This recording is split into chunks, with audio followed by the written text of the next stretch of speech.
Hello friends, आज हम start करने जा रहे हैं spread operators and rest operators के साथ। Spread operator and rest operator भी ES6 का एक न्यू फीचर है।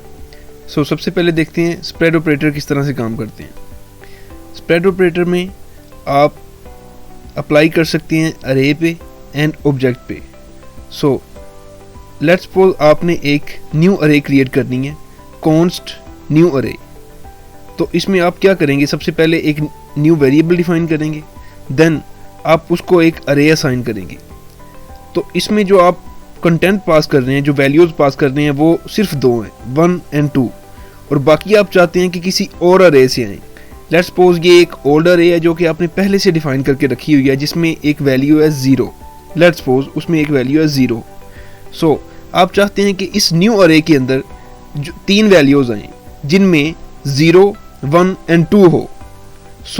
1 एंड 2 तो आपने इधर लिख लिया, सिंपल डायरेक्ट, एंड देन जो 0 होगा वो आएगा ओल्ड अरे से। और वो कैसे आएगा, उसके लिए आपको ओल्ड अरे को स्प्रेड करना पड़ेगा। एंड स्प्रेड किस तरीके से करना पड़ेगा, ये 3 डॉट्स लगाकर। जब भी आप किसी अरे के नेम के साथ 3 डॉट्स लगाते हैं देन वो स्प्रेड हो जाती है।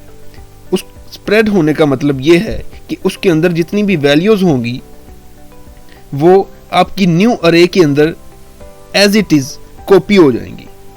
ओल्ड अरे में 0 पड़ा था, लेट्स सपोज वो अब 0 इस जगह पे आ जाएगा और आपकी न्यू अरे के पास आपके पास वैल्यूज़ होंगी 0, 1 and 2। Basically spread operator is used to split up array elements or object properties. ये ऑब्जेक्ट पे भी अप्लाई होता है एंड देन अरे पे भी अप्लाई होता है। तो जब आपने अरे को स्प्रेड किया तो उसके अंदर की जितनी भी वैल्यूज़ होंगी वो कहेंगी कि भाई हमें भी जाना है इस न्यू अरे के पास, हमें भी इस न्यू अरे की जो ये ब्रैकेट्स लगी हुई हैं इनके अंदर जाना है, इसका हिस्सा बनना है। तो वो एज इट इज़ उठ के, लेट्स सपोज उसमें 0 वैल्यू है तो वो यहाँ पे आके प्लेस हो जाएगी। तो इस न्यू अरे को मिल जाएगी एक 3 एलिमेंट्स के साथ नई अरे जिसमें ओल्ड अरे का भी कंटेंट शामिल होगा। And same the case with object. जब आप ऑब्जेक्ट को स्प्रेड करते हैं तो सेम केस, आप करली ब्रैकेट्स यूज़ करते हैं किसी भी नए ऑब्जेक्ट को बनाने के लिए, आपको पता है। एंड देन सबसे पहले आप एक वेरिएबल डिफाइन करते हैं, देन करली ब्रैकेट्स, और उसके अंदर की वैल्यू पेयर्स होती हैं, इधर प्रॉपर्टी होती है और इधर उसकी वैल्यू होती है। लेट्स सपोज आपके पास एक न्यू प्रॉपर्टी है, न्यू प्रॉप, जिसकी वैल्यू है 5, और आप चाहते हैं कि आपके पास एक और प्रॉपर्टी हो इस ऑब्जेक्ट के अंदर, लेकिन आप उसको डायरेक्ट डिफाइन नहीं करना चाहते। आप एक ओल्ड ऑब्जेक्ट को स्प्रेड करेंगे। तो स्प्रेड उसको कैसे करना है, सेम केस 3 डॉट्स लगाकर। तो उसके अंदर जितनी भी वैल्यूज़ पड़ी होंगी उस ऑब्जेक्ट के अंदर की वैल्यू पेयर्स वो एज इट इज़ उठेंगे और इधर आके इस जगह पे बैठ जाएंगे। आपको एक न्यू ऑब्जेक्ट मिलेगा जिसमें ओल्ड ऑब्जेक्ट की वैल्यूज पेयर होंगी एंड आपकी अपनी एक्सप्लिसिटली डिफाइन करदा न्यू प्रॉप्स जो आपने की वैल्यू पेयर्स डिफाइन किए हैं वो होंगे। आपके पास एक नया ऑब्जेक्ट मिल जाएगा आपको। एंड देन रेस्ट ऑपरेटर क्या है, ये भी 3 डॉट्स यूज़ करता है but it is used for functions.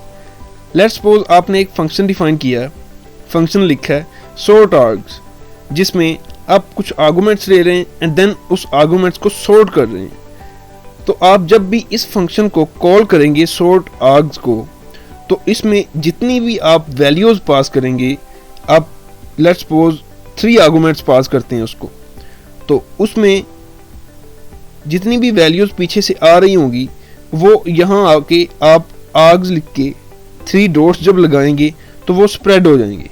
And then ये args जो है ये होल्ड कर रहा है अरे। जो भी पीछे से वैल्यूज़ आ रही हैं वो उसको अरे के अंदर कन्वर्ट करता है और यहाँ अपने पास स्टोर कर लेता है। तो ये जितने भी आर्गुमेंट्स पीछे से आ रहे होंगे, ये जो पैरामीटर आपने स्प्रेड किया है 3 डॉट के साथ, ये उनको एक अरे की शेप में अपने अंदर होल्ड कर लेगा और देन आप उसके ऊपर जो चाहे ऑपरेशन परफॉर्म कर सकते हैं। इसको प्रैक्टिकली देखते हैं किस तरह से इंप्लीमेंट करते हैं। Let's move to the code. Let's suppose आपने यहाँ पे एक अरे डिफाइन की है, कॉन्स्ट अरे 1, जिसके अंदर एक नंबर पड़ा हुआ है 0। एक वैल्यू पड़ी है 0। आप एक यहाँ पे न्यू अरे बनाते हैं अरे 2 के नाम से, जिसके अंदर आप थ्री वैल्यूज चाहते हैं 0, 1, 2 एंड 3। लेकिन आप इसमें 0 एक्सप्लिसिटली डिफाइन नहीं करते, आप जस्ट ये 3 वैल्यूज लिख लेते हैं 1, 2 एंड 3 एंड देन आप 0 इस पहले वाली अरे को स्प्रेड करके इसमें लेके आएंगे। तो इसको स्प्रेड कैसे करना है, सबसे पहले 3 डॉट्स लगाएं, 3 डॉट्स एंड देन अरे 1 का नेम लिख दें जो आपने ऊपर डिफाइन की हुई है, सिंपल।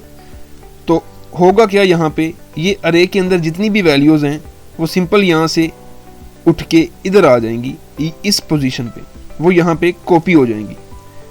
तो इसको कंसोल करवा के देखते हैं अरे 2 को, इसके अंदर क्या है अरे 2। सो जब इसको कंसोल करवाएंगे तो इसमें आप देख सकते हैं कि ये 1, 2, 3 जो आपने एक्सप्लिसिटली वैल्यूज़ लिखी हैं एंड देन 0 जो आपने स्प्रेड की है प्रीवियस अरे ओल्ड अरे, उसकी वैल्यू आई हुई है।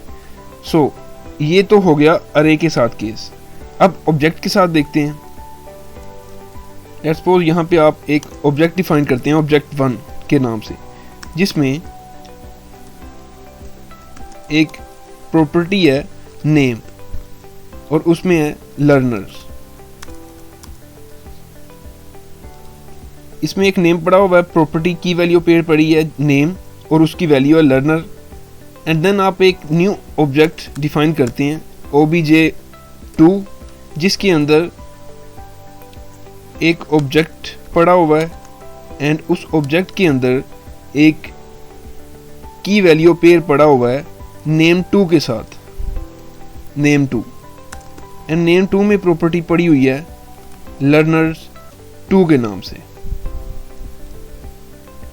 एंड देन आप चाहते हैं कि इस ऑब्जेक्ट 2 के अंदर मेरे पास 2 की वैल्यू पेयर्स हों, इस तरह के ये की एंड देन इसकी ये वैल्यू, ये इस तरह की वैल्यू पेयर्स 2 हों।